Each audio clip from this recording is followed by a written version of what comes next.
Hari pertama Bagas Pradipta masuk ke kantor pusat PT Karya Mandiri Abadi sebagai OB. Tak ada yang menyambutnya dengan ramah. Ia mengenakan seragam biru dongker khas petugas kebersihan. Di punggungnya tergantung tasel lempang kecil, dan di tangannya ada pel dan amber. Usianya baru sekitar 22. Wajahnya bersih tapi tak asing dengan kerja kasar. Lo ngapain berdiri di depan lift, Dek? Suara seorang wanita menyentak. Itu Tania, staf marketing yang terkenal sok elit. Kalau mau ngepel, jangan halangi jalan dong. Bagas menunduk sopan. Maaf kak, saya cuma nunggu lift kosong biar nggak ganggu. Aldi, rekan Tania yang berdiri di belakang, ikut tertawa. Wah, OB zaman sekarang bisa ngomong sopan juga ya. Tapi tetap aja, jangan gaya-gayaan di depan kantor, nanti disangka manner baru. Haha. Bagas tersenyum kecil meski hatinya ngilu. Seharian itu ia bekerja dari satu ruangan ke ruangan lain, mengisi ulang galon, mengepel lorong, membersihkan toilet. Tak sedikit yang memanggilnya dengan sebutan seenaknya. OB Mas Galon. Hei, bersihin sini dulu. Tak ada yang bertanya namanya.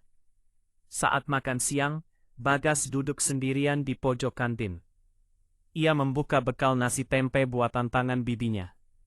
Suara dari meja seberang terdengar jelas. Ih, OB itu beneran makan di sini ya? Kata Tania. Harusnya sih punya ruang sendiri ya. Kantin ini buat staf tetap. Aldi tertawa sambil menggigit ayam goreng. Bagas pura-pura tak dengar. Tapi tidak semua orang bersikap seperti itu. Dari meja kasir, seorang gadis muda berseragam admin menghampirinya dengan senyum hangat. Kamu OB baru ya? Iya mbak. Aku Rani. Kalau kamu butuh istirahat, ruang kecil di belakang pantry bisa dipakai. Jarang ada yang pakai. Bagas mengangguk, matanya berbinar. Terima kasih, Mbak Rani. Ia lalu menatap gedung itu sekali lagi. Gedung tempat ayahnya dulu membangun perusahaan dari nol, dan kini menjadi milik orang yang paling mereka remehkan. Sabar Bagas. Belum waktunya. Minggu kedua, Bagas bekerja sebagai OB. Suasana kantor makin terasa berat. Ia mulai hafal siapa saja yang ramah dan siapa yang hanya baik jika sedang butuh sesuatu. Namun satu hal yang paling mencolok adalah budaya menginjak yang lemah. Suatu siang, Bagas sedang mengganti galon air di pantry lantai 3. Pak Darmawan, kepala divisi operasional yang terkenal galak, masuk dengan wajah masam. Cepat dikit dong. OB zaman sekarang lambatnya minta ampun. Mau saya ganti aja kamu? Hah? Bagas menunduk menahan napas. Maaf pak, galonnya tadi berat. Saya angkat pelan biar nggak tumpah. Alasan kalau OB aja nggak becus, gimana kerja yang lain? Beberapa karyawan lain yang duduk di sekitar hanya diam. Sebagian ikut tertawa kecil, sebagian pura-pura sibuk di laptop. Sore harinya saat Bagas membersihkan ruang rapat, ia melihat sesuatu yang mengejutkan. Tumpukan dokumen penting terbuka lebar di atas meja. Salah satu dokumen berisi tanda tangan persetujuan pembelian alat produksi dengan nominal miliaran rupiah, dan ia mengenali nama-nama di bawahnya. Ini proyek yang dulu pernah dibicarakan Papa, waktu masih pegang perusahaan, tapi sekarang nilainya 2 kali lipat. Bagas menutup dokumen itu pelan. Ia tak menyentuh apapun, hanya mencatat detailnya dalam ingatan. Di tengah tekanan itu, hanya Rani yang tetap menjadi cahaya. Suatu sore, Rani datang membawa 2 botol teh manis. Kamu belum istirahat ya? Baru kelar ngepel ruang meeting, dak. Tiap hari kerja keras terus. Kamu rajin banget. Bagas tersenyum menunduk. Saya cuma pengen bantu yang saya bisa, mbak. Rani duduk di kursi sebelahnya. Kalau semua orang punya sikap kayak kamu, kantor ini bakal jauh lebih sehat. Tapi kehangatan itu tak luput dari sorotan. Tania yang baru keluar dari lift langsung melirik sinis. Dekat banget ya sama si Rani, bisiknya ke Aldi. Pantesan si OB itu betah banget di sini. Keesokan harinya desas-desus mulai menyebar. Si OB itu dekat sama si Rani. Jangan-jangan? Rani terlihat gelisah, tapi ia tetap menyapa Bagas seperti biasa. Dan Bagas tetap menahan semuanya dengan diam karena ia tahu semua itu akan berubah cepat atau lambat. Hari itu, langit mendung menggantung di atas kantor PT Karya Mandiri Abadi. Bagas baru saja selesai menyapu halaman depan ketika Pak Bowo, OB senior yang sudah bekerja selama 15 tahun, datang sambil menghela napas berat. Bajunya basah karena kehujanan. Bagas, lo tahu gak? Gaji gue dipotong 200.000 rupiah lagi bulan ini. Gumam Pak Bowo lirih. Katanya sih ada pajak tambahan, tapi OB aja kok kena ya? Bagas terdiam. Ia mengangguk pura-pura tidak tahu. Padahal dalam hatinya ia makin mencatat semua kejanggalan itu. Sore harinya, saat semua staf pulang, Bagas diam-diam masuk ruang arsip lama di lantai basement. Di tangannya ada buku kecil berisi catatan. Potongan gaji tanpa penjelasan. Pelecehan verbal oleh atasan. Penggelembungan dana pengadaan. Perlakuan tidak manusiawi kepada OB. Ia menyalakan laptop kecil yang ia sembunyikan di balik lemari tua. Laptop itu tersambung ke jaringan pribadi milik almarhum ayahnya yang dulu digunakan untuk mengakses sistem internal perusahaan. Aku akan bersihkan ini. Yah, dari dalam. Sementara itu, gosip tentang kedekatannya dengan Rani semakin menyebar. Di pantry, Rani mengambil air panas sambil menunduk. Tania lewat sambil mengangkat alis. Hati-hati ya, entar kamu beneran jadi ibu OB. Rani tidak menjawab, tapi matanya mulai memerah. Bagas yang melihat dari kejauhan mengepalkan tangan. Tapi ia tetap tenang. Ia tahu emosinya tak boleh meledak sekarang. Biar mereka bicara. Aku sedang menyiapkan sesuatu yang lebih besar dari sekadar pembalasan. Malam itu, saat kantor benar-benar sepi, Bagas masuk ruang meeting direksi. Ia memotret data-data pengadaan barang, nota vendor, dan dokumen-dokumen yang selama ini disimpan sembarangan. Beberapa staf keamanan lewat, tapi tak satu pun curiga, karena yang mereka lihat hanyalah seorang OB. Ternyata jadi kecil itu membuatku tak terlihat. Tapi justru dari bayang-bayang aku bisa melihat semuanya. Sudah 3 minggu Bagas bekerja sebagai OB. Tapi kalau dihitung-hitung pekerjaannya bukan cuma bersih-bersih, tapi juga diam-diam mengungkap borok kantor. Setiap hari ia catat, foto, dan simpan data. Setiap malam ia laporkan semua temuan itu ke sistem internal warisan ayahnya, yang hanya bisa diakses oleh pemilik saham utama. Namun, gerak-geriknya mulai menarik perhatian seseorang. Namanya Kenny, anak magang dari divisi IT. Jalan rasa ingin tahu. Ia beberapa kali melihat Bagas mondar-mandir di area server dan ruang arsip, tempat yang jarang dimasuki OB biasa. Satu malam, Kenny menyapa Bagas yang baru keluar dari ruangan dokumen. Mas Bagas ya, ngapain di ruang data? Saya cuma bersihin debu aja. Katanya dokumen situ udah lama nggak kepegang. Kenny mengangguk, tapi ekspresinya tak lepas dari rasa curiga. Kalau ada akses internet di ruangan itu, hati-hati mas. Sistem kami bisa kebaca siapa aja yang login. Bagas tersenyum kecil. Tenang aja, saya nggak bisa segitunya mas. Tapi begitu Kenny pergi, Bagas menatap layar monitor di ruang server yang masih menyala. Mulai ada yang sadar aku harus percepat rencana. Di tempat lain, Rani mulai dijauhi teman-temannya. Di ruang kerja, saat ia duduk, tiba-tiba dua temannya bangkit dari kursi sebelah. Gua pindah aja deh. Hawanya beda, bisik salah satu. Mau fokus kerja? Takut ketularan level OB nanti.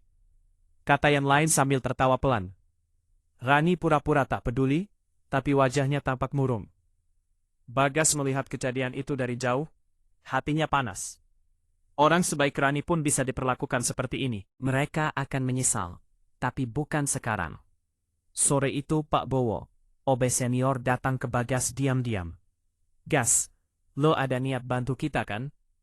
Maksudnya Pak, gue tahu lo bukan OB biasa. Dari cara lo ngomong, kerja dan melihat data lo beda. Tapi apapun itu, tolong jangan lupakan kami. Bagas terdiam, tak menyangka ada yang menyadari lebih cepat dari dugaan. Ia menatap Pak Bowo dalam-dalam. Pak, saya janji saya bakal bela orang-orang yang dari dulu nggak pernah didengar suaranya. Malam itu Bagas menuliskan email panjang ke seluruh jajaran direksi anonim. Isi email itu, laporan lengkap penyalahgunaan kekuasaan, korupsi internal, dan perlakuan buruk terhadap staf level bawah. Ia menulis dengan satu tanda tangan yang mengejutkan, Bagas Pradipta, pemegang saham mayoritas PT Karya Mandiri Abadi. Pagi itu, kantor PT Karya Mandiri Abadi tampak seperti biasa, tetapi atmosfernya berbeda. Semua staf terlihat gelisah. Suara bisik-bisik terdengar di setiap sudut ruangan. Di grup WhatsApp internal, satu hal jadi topik hangat. Surat keluar sebuah email misterius berisi laporan penyimpangan besar-besaran masuk ke seluruh jajaran direksi. Dan yang paling mengejutkan, bukan hanya isinya, tapi nama yang tertulis di bagian akhir. Bagas Pradipta, pemegang saham mayoritas. Pak Darmawan membaca email itu di ruangannya sambil berkeringat. Ia memanggil sekretarisnya. Siapa Bagas Pradipta ini? Kok bisa klaim pemegang saham mayoritas? Cari tahu semua data OB bernama Bagas sekarang juga. Aldi yang ikut mendengar, langsung teringat pada OB baru yang sering mereka ejek. Ia tertawa kecil. Masa sih itu si OB galon? Gak mungkin, dia terlalu remeh. Sementara itu, Bagas tetap bekerja seperti biasa. Ia menyapu lantai, mengangkat dokumen, dan tetap menyapa semua orang sopan seperti tak terjadi apa-apa. Namun semua mata mulai menatapnya dengan aneh. Tania memicingkan mata dari kejauhan. Kok dia masih di sini sih? Jangan-jangan beneran dia di ruang Ri? Rani mendekatinya pelan. Bagas, kamu kenapa? Akhir-akhir ini banyak yang ngomongin kamu. Bagas menatap Rani dengan senyum hangat. Tenang, Mbak. Saya nggak apa-apa. Kamu tahu kan, apapun yang terjadi, saya percaya kamu bukan orang jahat. Kata-kata Rani membuat dada Bagas hangat. Ia menunduk, menahan rasa yang belum bisa ia ungkapkan. Tak lama, suara dari speaker utama kantor mengejutkan semua orang. Megapone penyorak, kepada seluruh kepala divisi dan manajer, harap hadir dalam rapat direksi, pukul 14. Di ruang utama. Diharapkan kehadiran penuh. Semua orang bertanya-tanya apa yang akan dibahas. Tak ada yang tahu bahwa rapat itu akan menjadi momen ketika semua topeng runtuh. Sebelum jam makan siang, sekretaris CEO menghampiri Bagas yang sedang membersihkan kaca. Kamu Bagas ya? Iya Bu, tolong ikut saya ke ruang direksi. Ada seseorang yang ingin bertemu langsung dengan Anda. Seluruh kantor menoleh. Loh, OB diajak ke ruang direksi. Gak salah tuh. Bagas meletakkan lapnya pelan. Ia berdiri tegak, lalu mengikuti langkah sekretaris itu, tanpa sepatah kata pun. Beberapa orang mulai bergumam. Beberapa mulai gelisah, dan sebagian mulai takut. Jam menunjukkan pukul 14. Ruang rapat utama lantai 10 dipenuhi oleh para kepala divisi, manajer, hingga direksi senior. Semua tampak tegang. Pak Darmawan duduk paling depan. Tania dan Aldi duduk di sisi kiri. Berbisik-bisik tak menentu.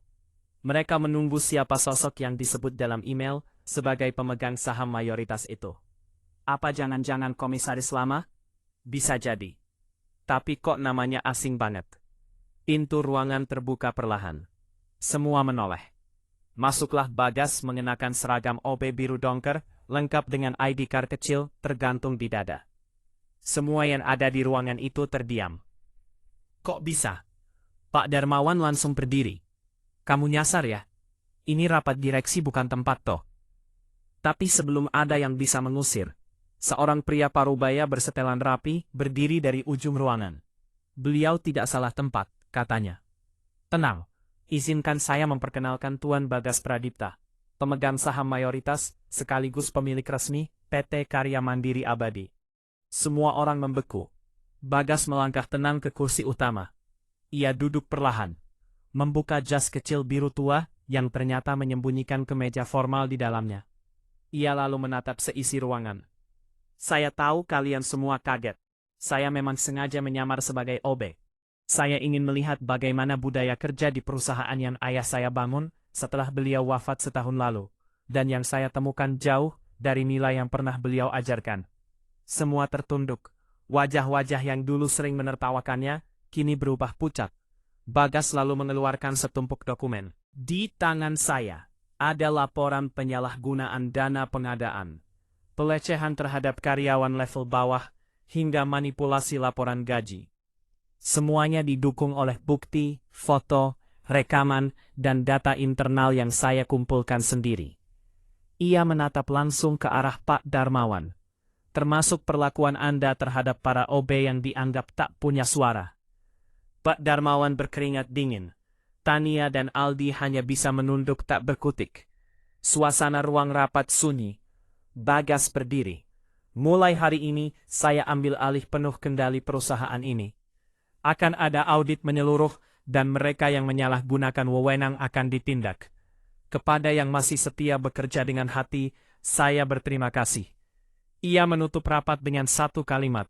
Jangan pernah remehkan orang hanya karena seragamnya. Saat keluar ruangan, semua staf berdiri mematung di luar. Beberapa menghindari pandangan, beberapa lainnya mulai menyesal. Namun di ujung lorong, Rani berdiri sambil tersenyum. Haru Bagas menghampirinya pelan. Kamu tetap menatap aku seperti orang yang sama. Karena kamu memang orang yang luar biasa. Bukan karena statusmu, tapi hatimu. Keesokan harinya suasana kantor berubah total. Nama Bagas Pradipta mendadak viral di lingkungan bisnis. Beberapa portal berita menuliskan, pengeras suara umum, pewaris muda menyamar jadi OB, bongkar bobroknya perusahaan sendiri. Semua karyawan mendadak jadi ramah. OB yang dulu dihina kini disapa dengan senyum palsu. Pagi, Pak Bagas. Wah, cocok banget kemarin itu cuma penyamaran Jaya. Tapi Bagas hanya membalas dengan anggukan datar. Mudah menebak siapa yang tulus dan siapa yang tiba-tiba berubah demi kepentingan. Di ruang kerjanya yang baru, Bagas menatap layar monitor. Di sebelahnya duduk Pak Bowo. OB senior, gimana Gas? Lo beneran duduk di kursi direktur sekarang? Kursinya sih berubah Pak, tapi tujuan saya tetap ngebenerin kantor ini. Bagas lalu menunjukkan draft kebijakan baru. Penghapusan sistem potong gaji tidak adil. Laporan pelecehan verbal wajib ditindaklanjuti. Kenaikan insentif untuk staf level bawah. Pelatihan karakter untuk semua manajer. Pak Bowo menatapnya kagum. Akhirnya ada yang dengar suara kami. Sementara itu, Tania dan Aldi mulai gelisah. Setiap kali lewat depan kantor CEO, mereka menunduk. Tapi rasa malu tak menyingkirkan ego mereka. Masa cuma OB bisa jadi bos sih, kata Aldi. Kalau tahu gitu kita dari dulu baik-baik aja. Sahut Tania pelan. Namun satu hal jelas, mereka takut. Takut masa lalu mereka terekam dan dibalas. Tapi Bagas tidak mencari balas dendam. Ia mencari keadilan. Di sisi lain, Rani justru jadi bulan-bulanan gosip baru. Pantas dekat banget ya kemarin. Jangan-jangan dari awal dia tahu. Suatu hari saat Rani sedang mengisi formulir di lobi, seorang staf menyindir sambil lewat. Cepat juga naik kelas. Ya, dari admin ke calon ibu direktur. Rani terdiam. Matanya mulai berkaca-kaca. Ia berdiri di belakang staf yang menyindir dan berkata dengan tenang. Seseorang yang baik sejak awal tak pernah butuh status untuk dihormati dan Rani, dia yang paling layak mendapatkannya. Ruangan langsung sunyi. Staf yang menyindir menunduk dan pergi cepat-cepat. Sore itu, Bagas dan Rani duduk berdua di atap gedung kantor. Kamu bisa pergi dari sini kalau sudah tak kuat, Ran? Enggak, aku bertahan bukan karena kamu bos. Tapi karena aku percaya kantor ini bisa jadi lebih baik. Bagas menatap langit yang mulai jingga, dan itu dimulai dari orang-orang seperti kamu. Beberapa hari setelah pengungkapan identitas Bagas, kantor tidak lagi sama. Plakat nama di pintu utama kantor kini bertuliskan Bagas Pradipta, CEO PT Karya Mandiri Abadi. Namun jadi CEO bukan berarti semuanya langsung berjalan mulus. Justru tantangan sesungguhnya baru dimulai. Bagas mengumpulkan semua kepala divisi dalam rapat tertutup. Ia tampil tenang mengenakan batik sederhana, tapi suaranya penuh ketegasan. Saya tahu, sebagian dari kalian mungkin kecewa. Kecewa karena direksi kini dipegang oleh orang yang kalian anggap cuma OB. Tapi mulai sekarang, perusahaan ini tidak lagi dibangun atas dasar gengsi, tapi integritas. Beberapa kepala divisi menunduk, tapi ada juga yang mengangguk dengan rasa hormat baru. Pak Darmawan. Ia duduk di ujung ruangan, diam tidak berani menatap mata Bagas sama sekali. Langkah pertama yang Bagas ambil, audit besar-besaran. Semua pengadaan, anggaran lembur fiktif, hingga bonus-bonus tidak wajar diperiksa ulang. Beberapa manajer panik, ada yang mengundurkan diri diam-diam. Ada pula yang menghapus jejak di komputer mereka, tapi sudah terlambat. Bagau. Dulu kalian menganggap saya tak terlihat, tapi dari bayangan saya sudah mencatat semuanya. Sementara itu, Bagas memulai program pembinaan untuk karyawan level bawah. Para OB, staf admin, teknisi hingga satpam diundang langsung ke ruang rapat utama. Sesuatu yang tak pernah terjadi sebelumnya. Di sana mereka diberi pelatihan keuangan dasar, motivasi, hingga rencana kenaikan jenjang karir. Kalian bukan mesin, kalian manusia, dan perusahaan ini tidak akan hidup tanpa kalian, kata Bagas di depan mereka. Pak Bowo bahkan meneteskan air mata. Baru kali ini ada pemimpin yang ingat kami. Namun perubahan ini tak disukai semua orang. Beberapa mantan atasan merasa terancam. Mereka menyusun rencana kecil untuk menjatuhkan Bagas, termasuk menyebarkan isu bahwa Bagas cuma numpang nama dari almarhum ayahnya. Tapi justru saat itu dukungan tak terduga datang dari Rani. Rani menulis artikel internal berjudul "Halaman Menghadap Atas". Pemimpin yang pernah menyapu lantai itu kini menyapu kotoran sistem. Artikel itu viral di lingkungan perusahaan. Dan untuk pertama kalinya, banyak karyawan mulai bangga menyebut nama Bagas di depan umum. Sore harinya, Bagas melihat Rani berdiri di balkon kantor, memandang langit sore yang cerah. Ia menghampiri dan berkata pelan, "Kata-katamu lebih menguatkan dari 1000 strategi." Rani menoleh tersenyum. "Aku cuma menulis apa yang aku lihat dari awal, bahwa kamu layak dihormati bahkan sebelum jadi CEO." Perubahan yang dibawa Bagas membuat perusahaan makin sehat dan bersih. Tapi tidak semua orang senang. Ada pihak-pihak yang merasa terganggu karena mereka kehilangan lahan nyaman mereka. Suatu pagi, sebuah berita anonim muncul di media internal. CEO muda diduga naik jabatan lewat warisan tak sah. Ada koneksi khusus dengan seorang staf perempuan. Isu itu menyebar cepat. Nama Rani muncul dalam rumor tak sedap. Katanya dia cuma mendekat demi keuntungan pribadi. Rani shock. Ia membaca komentarnya sendiri di forum kantor. "Pantas aja nemenin Obe. Ternyata ngegas juga ya. Auto jadi calon ibu bos. Cepat benar karirnya." Di ruang pantry, Rani disindir terang-terangan oleh beberapa staf. "Wah, naik gaji duluan, Mbak. Kapan resepsi, Bu Rani?" Rani hanya bisa menunduk, tapi matanya mulai berkaca-kaca. Bagas marah saat membaca komentar-komentar itu. Namun seperti biasa, ia tidak membalas dengan emosi. Sebaliknya, ia panggil semua manajer dan kepala divisi ke ruang rapat. "Saya tidak akan biarkan ada fitnah dan kekerasan verbal di tempat ini." Ia tunjukkan bukti screen capture chat grup anonim dan siapa penyebarnya. Ternyata, salah satu di antaranya adalah Aldi, yang dulu paling sering menghina Bagas. Aldi gemetar, tapi Bagas tetap tenang. "Saya tidak akan pecat Anda, tapi Anda akan menjalani pelatihan etika kerja dan akan diawasi langsung selama 3 bulan. Kita tidak menebar balas dendam di kantor ini. Kita tebar keadilan dan perubahan." Seluruh ruangan terdiam. Bahkan Pak Darmawan pun diam-diam mengangguk pelan. Sementara itu, Bagas mendatangi Rani secara pribadi. Ia temui Rani yang sedang duduk sendiri di tangga darurat. "Rani, maaf, kamu harus melalui semua ini karena aku. Bukan salahmu, Gas. Aku cuma terlalu percaya semua orang bisa berubah secepat kamu." Bagas duduk di sampingnya. Ia menghela napas dalam. "Kalau kamu mau berhenti, aku akan mengerti." Tapi Rani menoleh dengan tegas. "Aku nggak akan pergi. Kantor ini butuh perubahan, dan kamu nggak bisa jalani sendiri. Lagi pula aku sudah memilih untuk tetap di sisimu.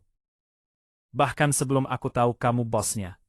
Di akhir hari Bagas menatap layar laptopnya, membuka folder khusus yang diberi nama Rencana Baru 100 Hari Reformasi. Ia tersenyum kecil. Langkah terakhir tinggal satu. 3 bulan berlalu sejak Bagas duduk di kursi CEO. Perusahaan yang dulu penuh drama dan kesenjangan, kini mulai berubah wajah. Tingkat kepuasan karyawan meningkat. Laporan pelecehan dan arogansi menurun drastis. Bahkan divisi OB dan staf admin kini mendapat pelatihan rutin serta jalur promosi.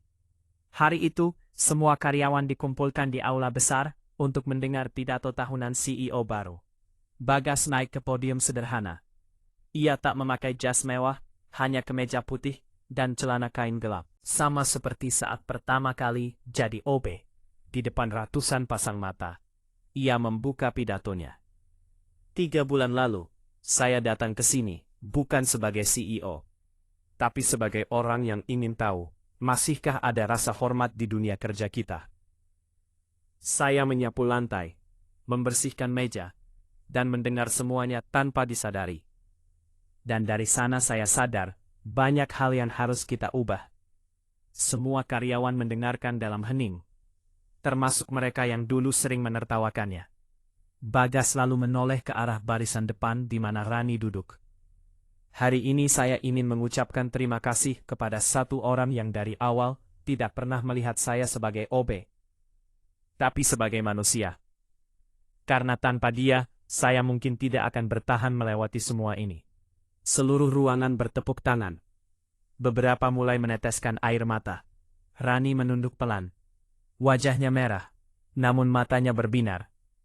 Setelah pidato, Bagas memberikan penghargaan karyawan inspiratif pertama sepanjang sejarah kantor. Dan pemenangnya adalah Rani Ayu Lestari.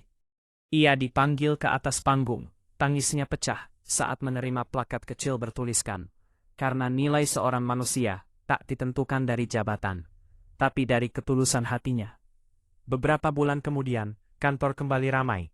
Tapi kali ini bukan karena konflik, melainkan karena undangan pernikahan. Dengan ini kami mengundang rekan-rekan untuk hadir dalam pernikahan sederhana kami, Bagas Pradipta Rani Ayu Lestari. Pesta diadakan bukan di hotel mewah, tapi di taman kecil belakang kantor. Tempat Bagas dulu sering menyapu dengan hiasan bunga, lampu gantung sederhana, dan senyum tulus dari semua tamu. Hangat dari pesta manapun.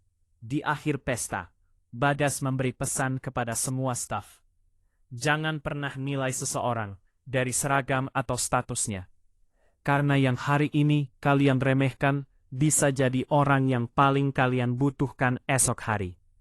Terima kasih sudah mengikuti kisah ini sampai akhir. Jika cerita ini menyentuh hatimu, jangan lupa like, comment, dan subscribe. Karena siapa tahu orang yang kamu anggap biasa, ternyata luar biasa. Dan jangan pernah meremehkan seseorang hanya karena dia terlihat sederhana.